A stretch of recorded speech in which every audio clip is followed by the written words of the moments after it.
Dreamworld is one of the biggest theme parks in Australia. First opening in December 1981, the park features a wide range of family rides as well as some notable thrill rides. One of their biggest rides was Tower of Terror 2.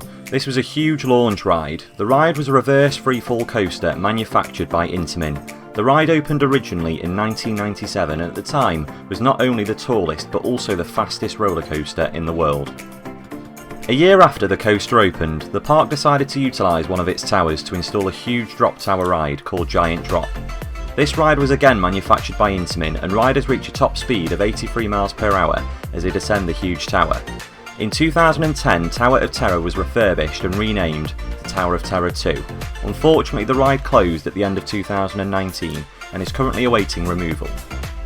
The park's most recent thrill ride opened in 2011. Buzzsaw is a Mora AG Skyloop roller coaster. This ride is the only of its type in Australia and was marketed as featuring the tallest inversion in the southern hemisphere when it opened.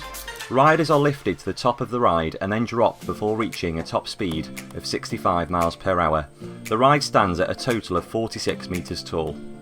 This is Theme Park Realm, and today we are taking a look at Dreamland's huge new investments. Currently unnamed, the new roller coaster will be the first triple launch coaster in Australia. The ride is expected to open later this year.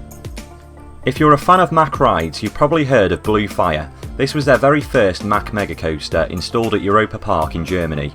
This ride has always been very popular within the park for its combination of theming, its massive launch and multiple inversions. The ride has also been cloned a number of times and installed at other parks around the world.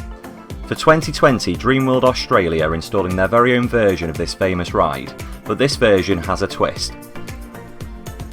The new ride is almost identical to Blue Fire, however rather than entering straight into the launch, the ride goes through a switch track. This allows a ride to be launched forwards, then backwards up a huge twisted section of track, before being launched forwards again to its maximum speed of 105 km per hour.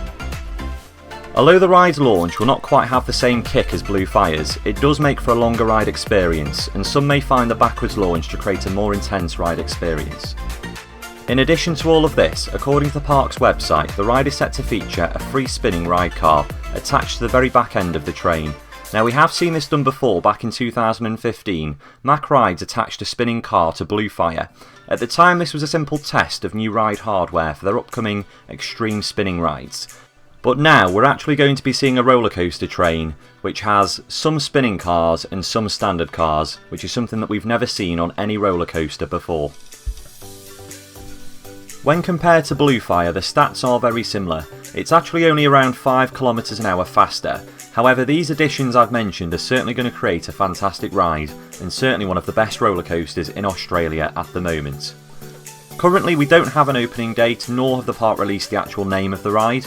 There don't appear to be any signs of any construction at the moment on the park either, but we will be sure to keep our social media updated as we get more updates on the new ride.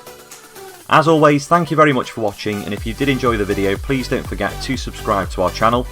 I will also link the park's official website in the description, so be sure to go and take a look at the full ride details over on there.